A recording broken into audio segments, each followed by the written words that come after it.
This is the Big O Show. This is the Big O Show.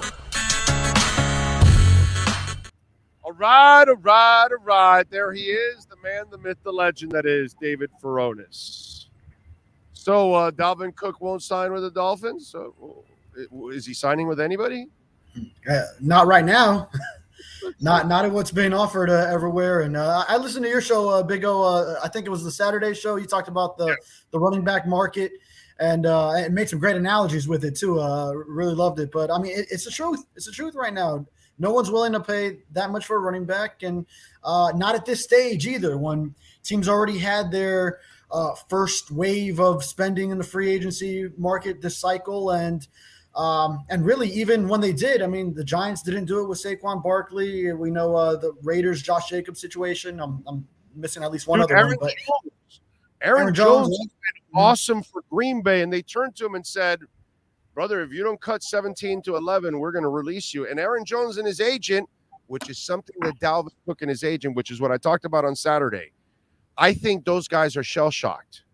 I think those guys didn't understand the market, don't understand what's going on with running backs, whereas Aaron Jones and his agent, even though they've been fantastic for Green Bay and they've been loyal and they've been productive and all that, they looked at each other and said, we're not going to get $11 million on the open market. So let's take this $11 million and be happy.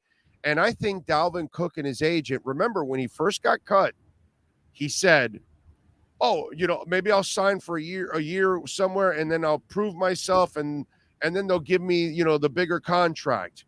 Or when he got released, he also, I want a team that wants me and wants me to be the main guy and he's delusional. There are no main guys anymore. It's all groups of running backs now. Nobody's overcommitting to running backs anymore. I think there's some shell shock in the Cook camp right now, and I think that's what's going on with him and his agent, to be quite honest. That's what it sounds like to me.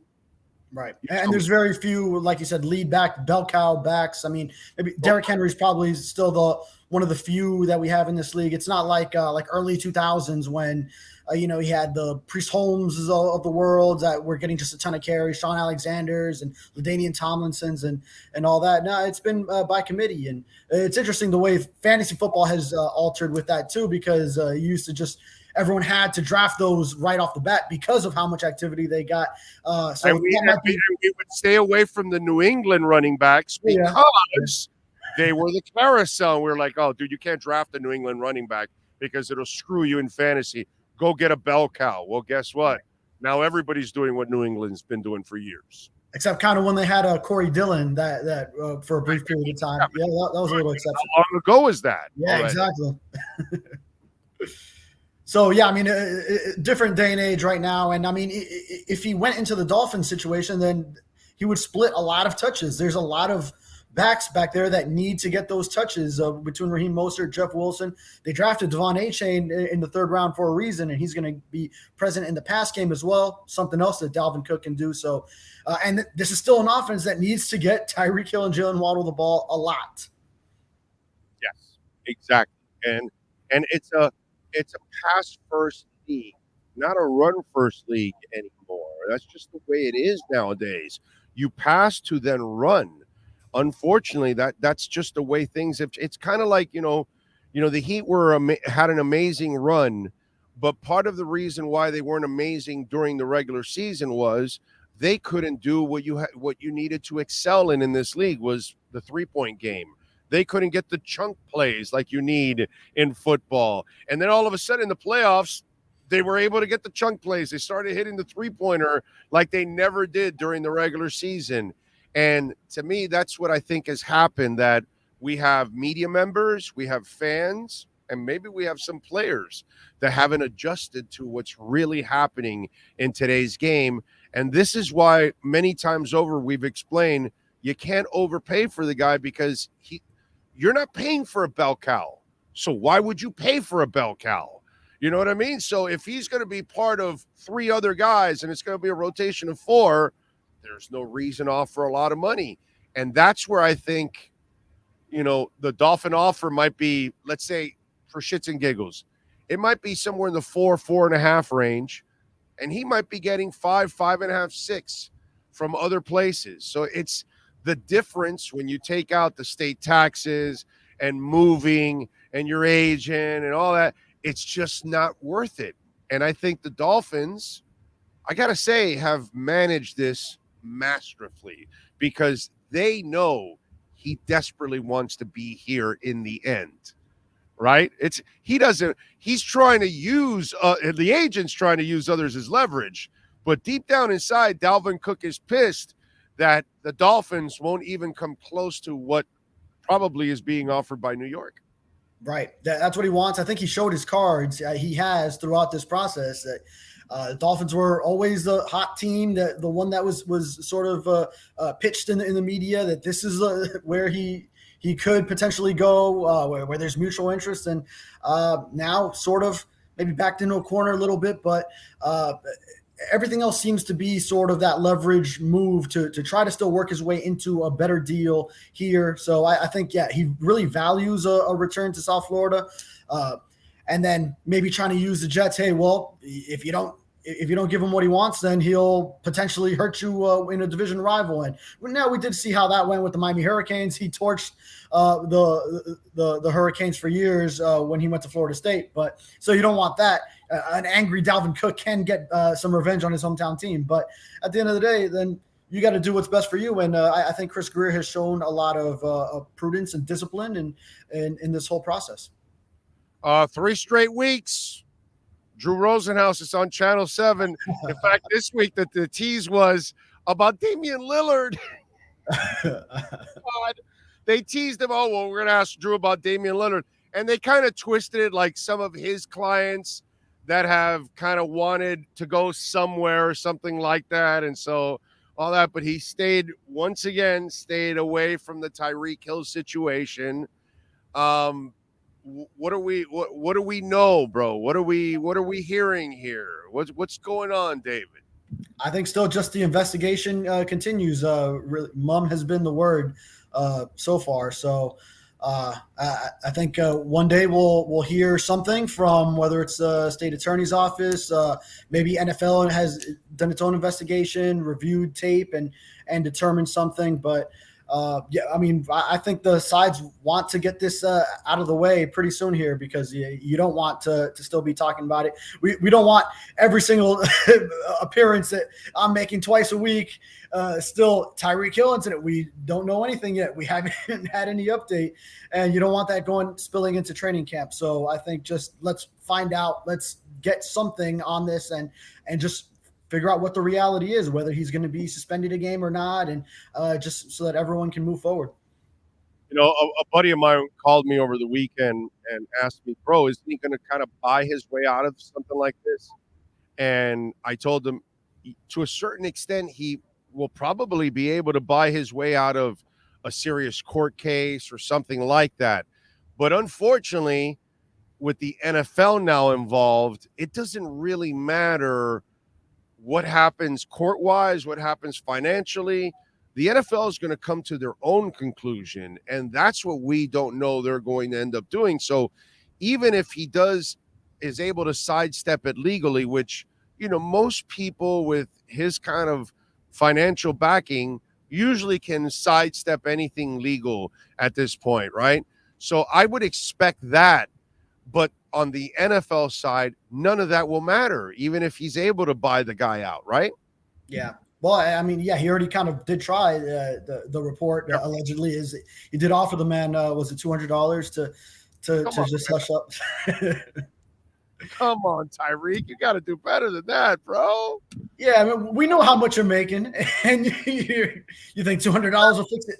$2,000. See, $2,000 at that moment, he says, well, $2,000, yeah, let me forget about all of this, and just walk away. But $200, bro, come on. Maybe it was just what he had on him in cash or something. I don't know. That's probably you're right. That's probably it. We don't have to carry a lot of cash nowadays. Hell, I barely ever carry any cash, dude. I might have $5 on me. Normally, I live off of digital my entire existence.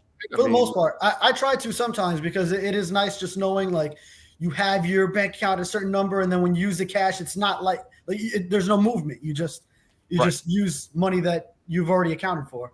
Sometimes I like to do that. Yeah. All right. Free agency, everything looks like everything's pretty quiet right now. You feel like the Dolphins are kind of set going into camp?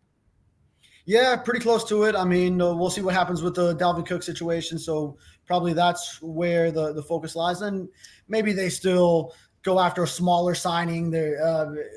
This team still needs a backup nose tackle unless they can see that that undrafted rookie Brandon Peely out of USC being able to be that guy. And maybe even they go into training camp and then figure out whether they need someone else in there, or there's different rotations they could do along the defensive line where maybe it's not the best nose tackle per se, but if you then can have Christian Wilkins and Zach Sealer be versatile in their alignment, then you could try different things and you could just find a best down lineman available, if you will, and get Emmanuel Ogbah back in there a little bit more in some different combinations because he wasn't around last year. So maybe another offensive lineman just to provide a little bit more competition and depth. But Dolphins kind of showed what their plans are there by just leaving the first wave alone and then just going with Dan Feeney on the interior and then adding Isaiah Wynn and Cedric Ogbuehi there. So they do want to see how much they can develop Austin Jackson and Liam Eichenberg in these key second seasons in this offense for those young linemen. I'm with you there. All right. Follow him on Twitter at David Furones _. What are you working on the Sun Sentinel so folks can check you out? Yeah, we have myself and my partner Chris Perkins over here at the Sun Sentinel. We're dishing out a series of storylines heading into camp. So once we get to that 10-day mark, then those will start being released. We're working on them already. So getting those prepared and being ready to pivot at a moment's notice if something happens. And then me, by the end of the week, I'm trying to just go on vacation. Big O, I got my boy's bachelor party in New Orleans, but I'll still join you that Thursday once I'm kind of I think I'm in town already by Thursday afternoon, and then hopefully I'm not I haven't gotten started too much and I can be coherent for your show. All right. Maybe we'll push it to Friday that day. So you can oh no, I think Friday will be worse. Okay. Yeah, it's the whole weekend. Let's get it out of the way Thursday. Yeah, let's get out of the way Thursday before the liquor really builds up there. All right, follow him on Twitter at David Furones _. David, as always, thank you, my brother. We'll catch up later on in the week. Yes, sir. Sounds good. Thank you, sir. There you go, the great David Furones with our EJDconstruction.com Miami Dolphins report, and we love EJD Eric and great people out there, man. 305-433-4843. Save it on that cell phone. Only Dade and Broward counties. Okay. They got a lot of business. Unfortunately, they don't cover all of South Florida, but Dade and Broward counties. If you're looking for custom home construction, major home remodeling, from building an entire second floor to building an efficiency to building an entire apartment in your backyard to use it as a Airbnb or something like that, like one of our listeners did. Another one of our listeners built an observation deck. Another one of our listeners, unfortunately, had a fire and had to kind of remediate the entire home. So he had to gut the entire thing out and redo everything. Full contractor, folks. And everybody is insured. So when they walk onto their property, anybody that's working on your property and they get injured, they're not going to sue you. I don't know if you know this, but you may hire somebody out there that is not fully insured. That's not good for you. See, EJD Construction is fully insured. Cutter's Edge Pro, fully insured. I would not bring them onto my platform if they weren't fully insured, because then you hire them and then they lie to you and then they get you in trouble, and that's not cool. People do that all the time. Make sure when they tell you they're fully insured, prove it. Show the proof that they are fully insured. So if you're looking for custom home construction, major home remodeling, save it on the cell phone and call my friend Eric at EJDconstruction.com. He's the owner. 305-433-4843.